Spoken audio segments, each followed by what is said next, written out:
Welcome, everyone, to the Institute for the Study of Conflict Transformations podcast. This podcast is celebrating the 30th anniversary of the publication of The Promise of Mediation, the book that really started the movement of transformative practice to conflict. We are lucky today to have the authors of this book, Baruch Bush and Joel Folger, here to share their thoughts and stories with us. Thank you both for being here today, and now I'll turn it over to you. Well, thank you, Janet, and all the folks at the Institute for doing this to recognize honor the 30th anniversary. It's a little more than 30 years ago. The book was published in November 94, I think, but it's pretty close. And it's pretty amazing that it's been around for 30 years. It's hard to believe it's been 30 years. Oh, yeah. Well, until we look in the mirror. And then it's not hard anymore. That's true. But I want to start by saying that thank you for all these years of partnership. That's number one, which has been a wonderful, we've had a great run, as they say. And this all started out after I had sort of got interested in how mediation had become so directive and not committed to self-determination. I wrote an article about that, but then I thought, look, I'm just writing as a theorist. I would really like to partner with a social scientist to document that this is really what's happened. So I was looking around for someone to work with, and I had several names suggested to me, but one of them popped to the top of the heap, and that was you, through a mutual friend, Helen Weingarten, who was a co-author with you on an article about when mediators veto what the parties want to do. Is that right? That's right. She and a couple of colleagues at the University of Michigan. But she met you when she went to a conference. I wasn't at that conference. And after talking to you, she said, I think you and Joe Folger would have a lot of sympathy for each other's views on mediation. And so then I think you were the one who called me, but she had told me that she had met you as well. Yep. So it got me thinking as I thought about this, of the little Rodgers and Hammerstein line from one of their songs, when they said, you fly down the street on a chance that you meet, but you meet not really by chance. Oh, wow, that's a good one. Isn't that My Fair Lady? No, I think it's South Pacific. South Pacific. All right. Well, we both enjoy musicals too, and have some musical history behind us.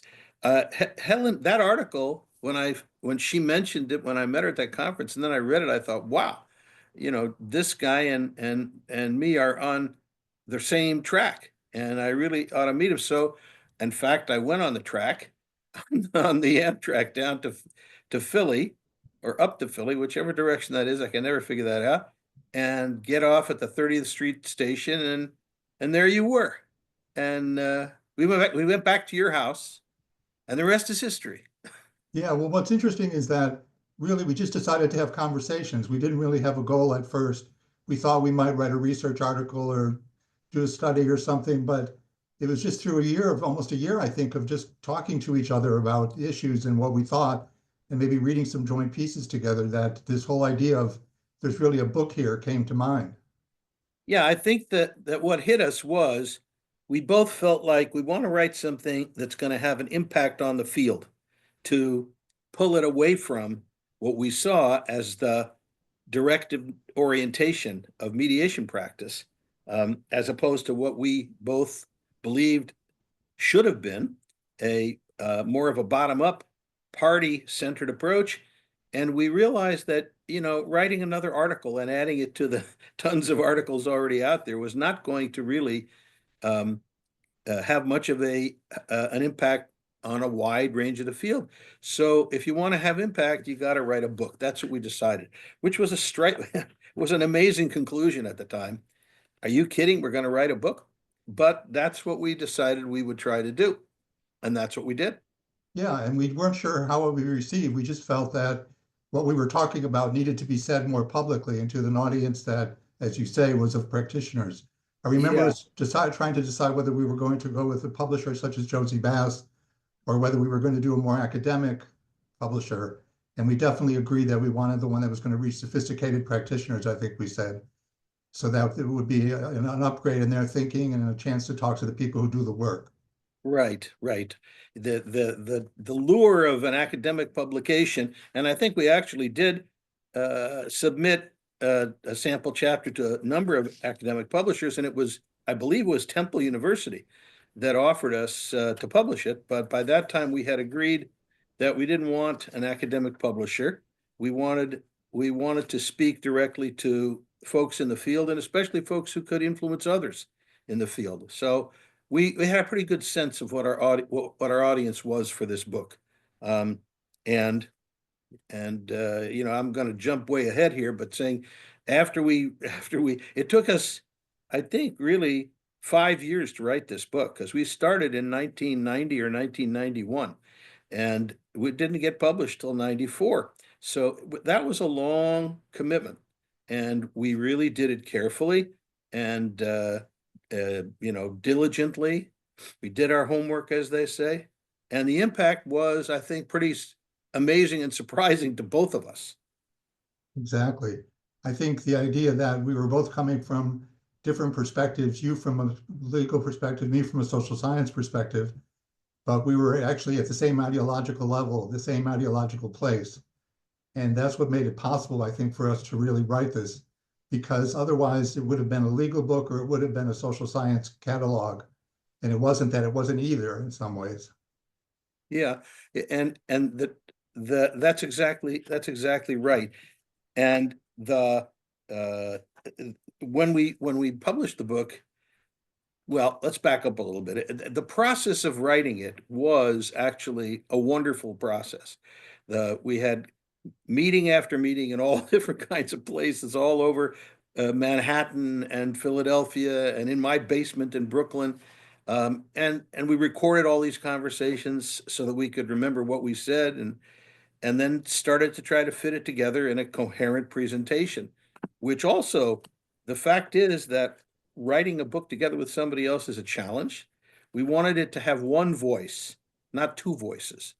So although I think, if I recall correctly, we divided the chapters, you know, you would write one and I would write this one and I would write that one, but then we reviewed each other's work. We melded them together so that the final book looks like, you know, both of us wrote every line. I think that's right. It was pretty intensive. I remember calls from you at 11 o'clock at night as we got closer to submitting things. Oh yeah. Yeah. And there was this sort of odd incident that when we did submit it, and I can't remember when this happened, but I know we were at a conference in Chicago together, and you had arranged for us to meet with Jeff Rubin, who was the editor of the series, Jossie Bass's series that this was published in. And I think you knew him a little bit. I didn't. I'd never met him, although he was, you know, well known in the field. And he was just very, very positive and encouraging. Which was surprising because he came from the Harvard program, I believe. That's right. And he was very much steeped in a model that we were throwing stones at, basically. Yeah, right. Well, we're certainly criticizing it. That's right. And that raises the point that we tried in the book to be not to be hypercritical, or I think we decided explicitly not to mention names of anybody connected with anything, so that We talked about models instead. Yeah, that's right. So, and you know, if the shoe fits, wear it. If somebody identified with something we said, they identified with it. But we tried to be seriously critical, skeptical of what was going on in the field, but not to attack anybody. And so, you know, and he didn't take it as any kind of an attack on anything that he'd done, right? Right. And we were also, I think, thinking at the time that people were having trouble believing what we were saying or would be saying about the practice of mediation as it currently existed at the time. There was a belief that I think people were much more non-directive than they actually were. Right. And that was very difficult from the very beginning of writing it, in terms of how much we had to say, how much we had to put out there. There was more and more research in the communication field that was coming out that was describing what was going on in the room, but people were resistant to that, you know, and we had to anticipate that somewhat. Yeah, everybody wanted to say, well, that's not really what we do, even though there was already plenty of research showing that is what mediators did. And there was plenty of stuff in print that where mediators actually said, "This is what I do. What was the famous thing that they always said? You control the outcome, but I control the process." That's right. And your point about that was, if you control the process, you do control the outcome.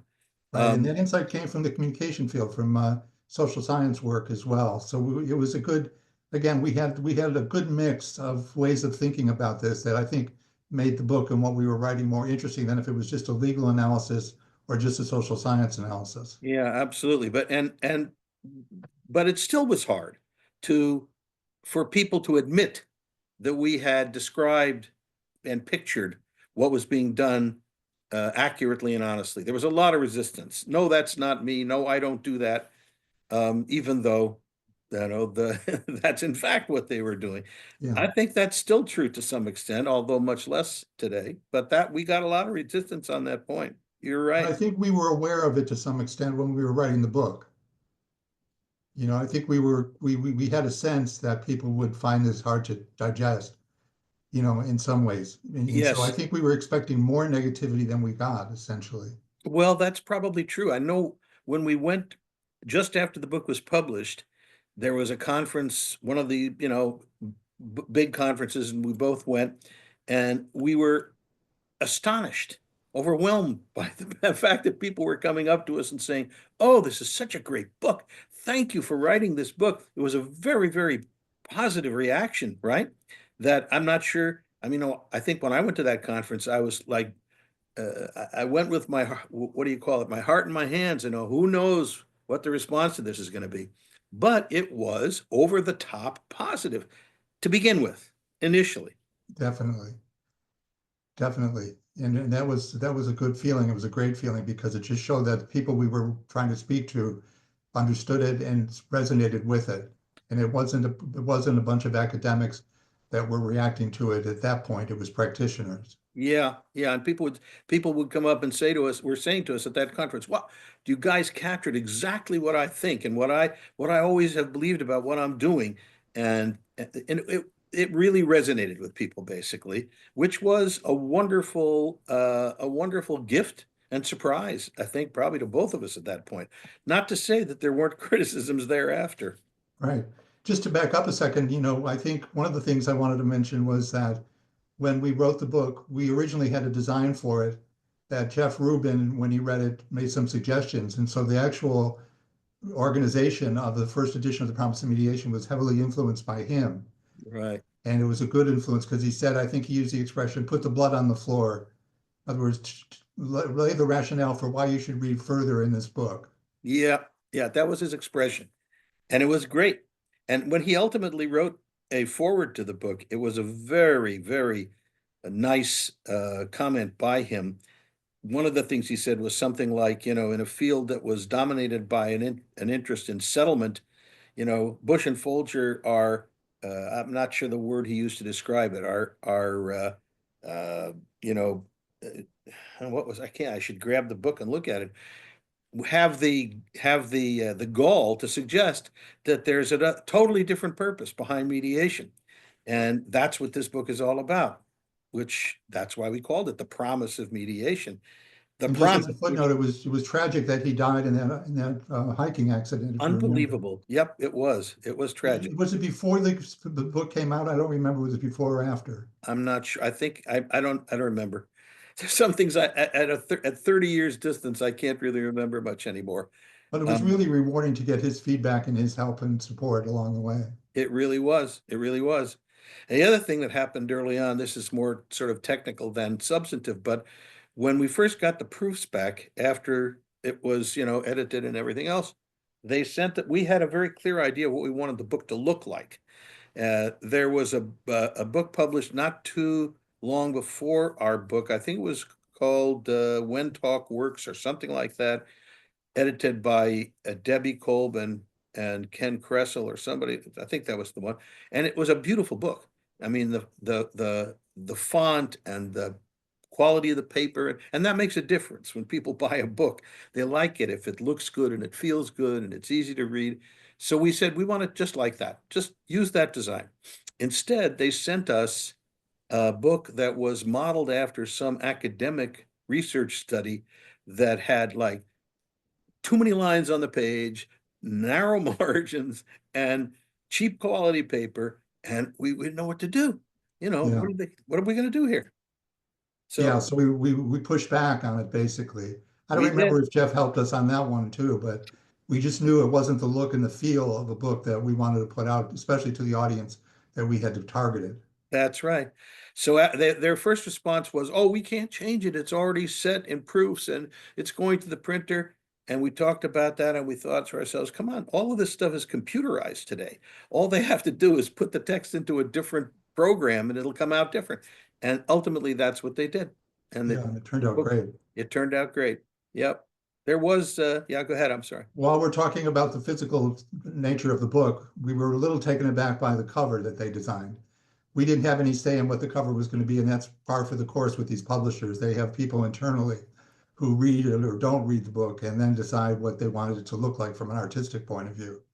But I remember us both freaking out a little bit when the book came as a sample, and the cover had this sort of huge star with a ray of light across the cover. The cover that ended up being the one we got. We did. I don't remember if we pushed back on that or not, but we left it pretty much the way it was after the pushback we gave on the inside of the book.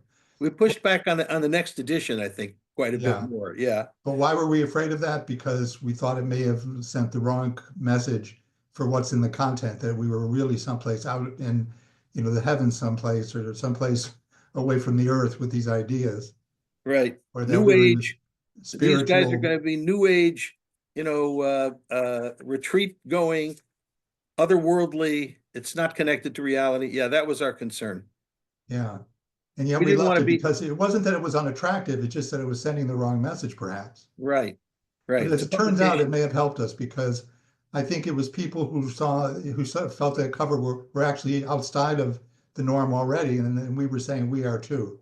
Yep. Yep. Yep. It wasn't all peaches and cream, though. When the book was published, um, it was sent to reviewers, and one of the reviews came back, not just one of them, but one of them in particular came back, at least at the time, it seemed particularly negative, and not just negative, but hostile and sarcastic. And I tell you, I felt terrible when I read this review, and I thought, whoa, what by somebody pretty prominent in the field who just sort of cut us off at the knees in this review. It was quite a shock after the initial reception.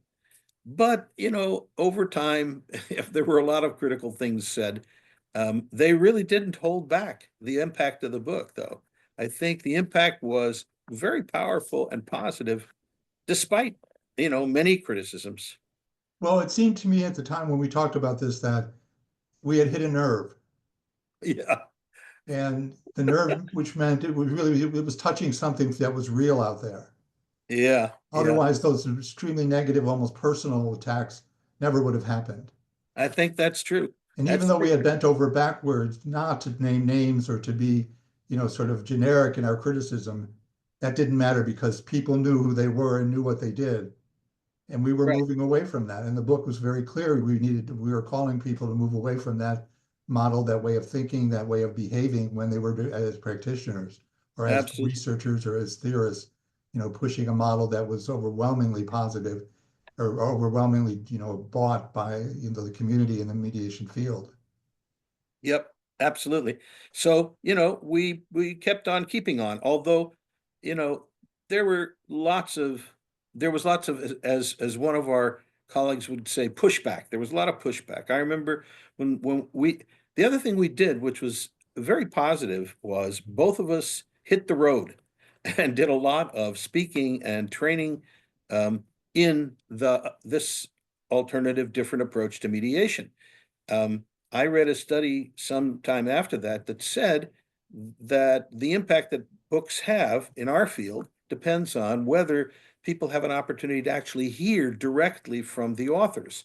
And we did a lot of presentations and training and conferences after the publication of the book, which I think made a big difference in how it was received and accepted. Although what we had done in the book kind of limited us because we didn't develop the model of how to do the work. that much. We tried with one case example in the book, but we didn't have the how-to down. We didn't have the practical interventions down. We had a sense of goals and purpose and value of what we were suggesting, but the book itself did not develop the practice.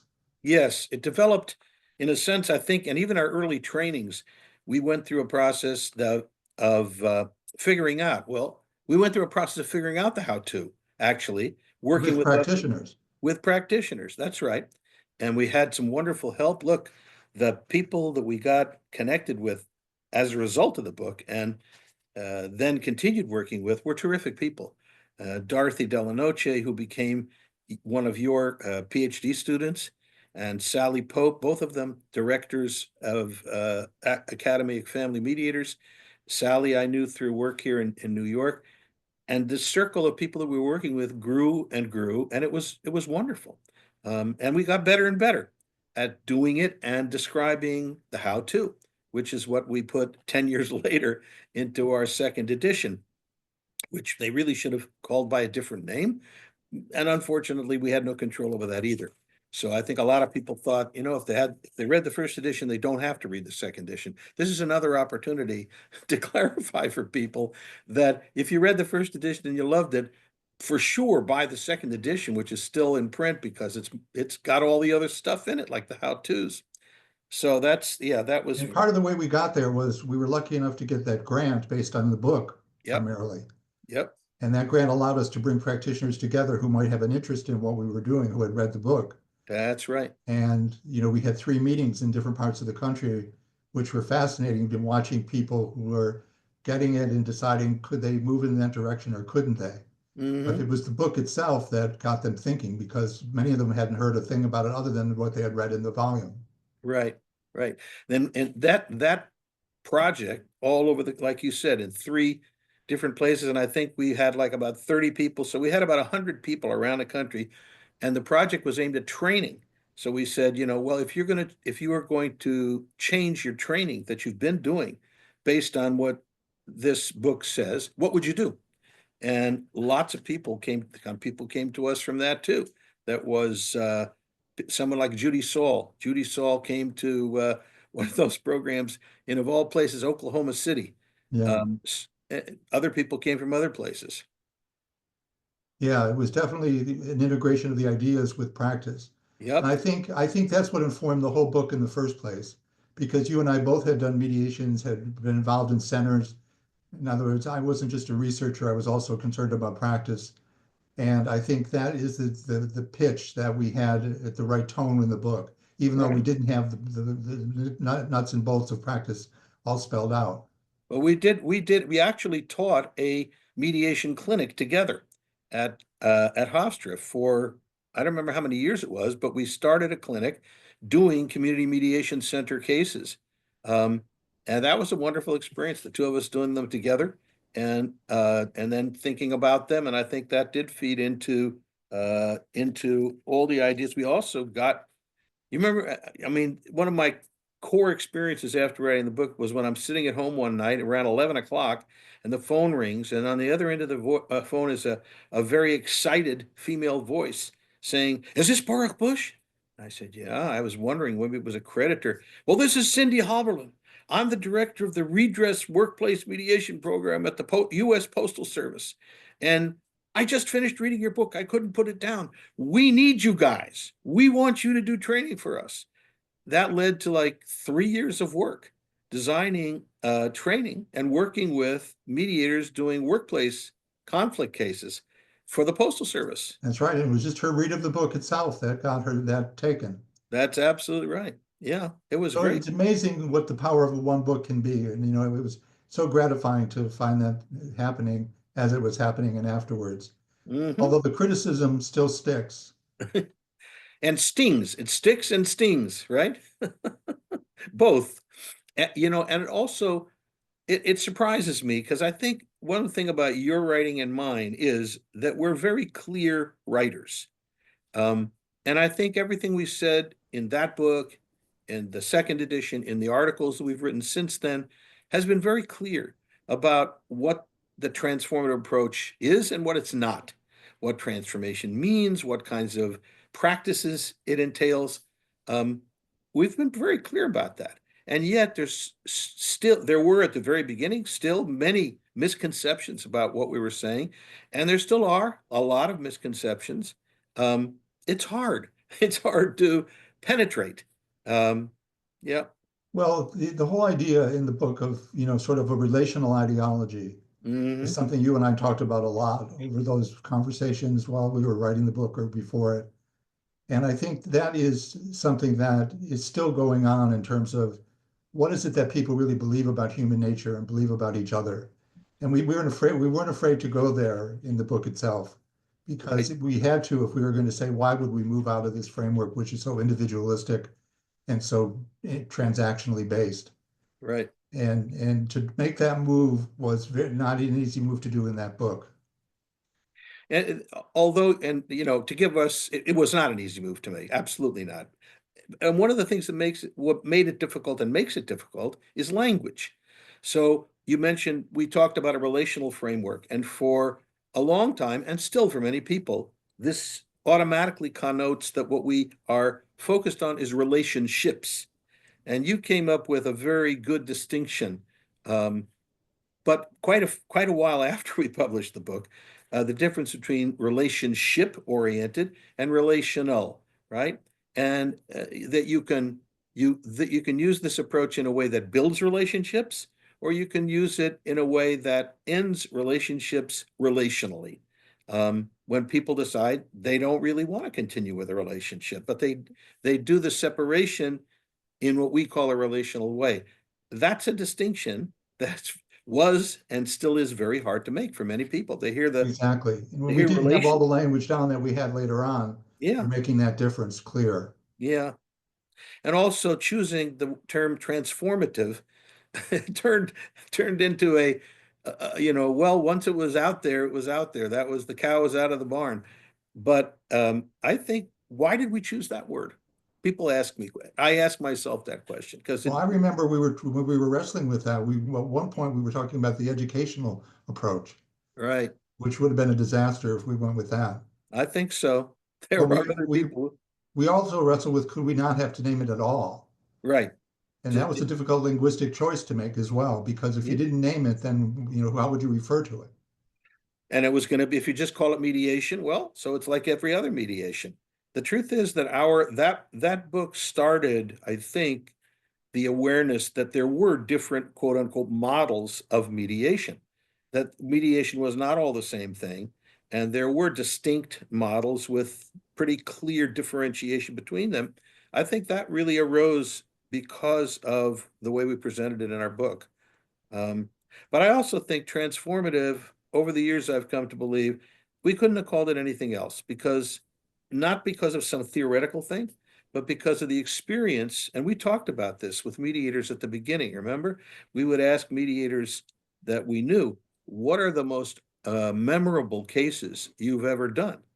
And they would always respond, well, it's the cases where people changed radically in how they related to themselves and each other from beginning of the case to the end of the case. So that concept of change in the way the parties interacted, that's the only way to describe it. Yes. We didn't make that up out of our heads. No. And it was a struggle to decide how far to go to distinguish the models, especially in that first volume. And, even afterwards, when we did training, we started using videos. And that was a very controversial thing to do, because if you showed how the practice was different from what we were saying, it was taken away as being critical of the practitioner, which in some ways we were, but we weren't trying to judge them. We're just saying, this is a different choice we're offering. Yes. Yeah. And the videos made it real clear. Um, I remember, I'm sure you remember, the first mediation training we did for the Postal Service, um, which was a training for trainers. So you're remembering that, right? And one of the people in the room was a very well-known mediation center director and trainer. Um, and when she saw the video that we had made, which, to give credit, Sally Pope was the mediator in that video, our colleague Sally Pope, and she did, represent the transformative model. Well, and And this mediator had read the book, said she loved the book, and she spent a day and a half in the training being very positive until she saw the video. Right. And then She said it was malpractice. that's right. She stood up and called it malpractice and said, I'm not staying for this, and got up and left with all of the mediators from her center. That was it was an astonishing reaction. But it taught us that not everything we wanted to write was in the book, that we needed to say more, we needed to be more concrete, even if there was going to be risk to that. Because we Right. wanted to be, as you were saying earlier, as clear as we could possibly be. And it was interesting because until that point, I mean, she was a good example of someone who said, oh, I do this, right? Our mediators do this. But when she actually saw it, she realized they don't do that, and that they would never want to do that. That's And, right.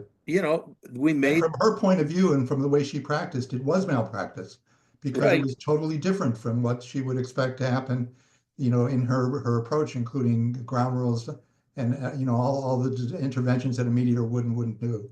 that's right. You're reminding me as you say that, that I remember one of the first things that started us along the track of, look, we have to be more concrete about what are the do's as opposed to the don't do's, was an article that Sally Pope wrote about making an opening statement in, I think it was published in Mediation Quarterly. And Sally came to this as a practitioner, basically. Sally came to as a practitioner, so did Dorothy, although Dorothy became quite the academic. Um, but Sally was a practitioner and a trainer. And she wrote she wrote an article about how different she wouldn't make an opening statement anymore. She would have an opening conversation.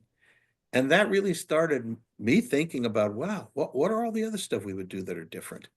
Um, and I don't exactly remember how we developed all of that. I think it was from talking to each other and watching each other doing mediations that we discovered the how-to stuff that we, Yeah, I think it's amazing to me that it was a relational way of doing things because we had open conversations with more and more people after the book was written, and we just continued the model of you and I talking with other people, and I think that produced great ideas. It shows the strength of collaboration when people have the same ideological bent. yeah, that's really true. The whole thing has been very, very collaborative from the start until now, and hopefully will continue to be. Um, So this is kind of, we've been talking about essentially the backstory of the book, a little bit forecasting into the future and how it went, but it was a wonderful collaboration to write this book with you, Dr. Folger. Well, the Um, same here. yeah, It's amazing, how again things don't happen. It seems like things happen by chance, but really they don't, I think. I mean, what if we had never met? What if Helen Garden didn't go to that conference, yep, yep.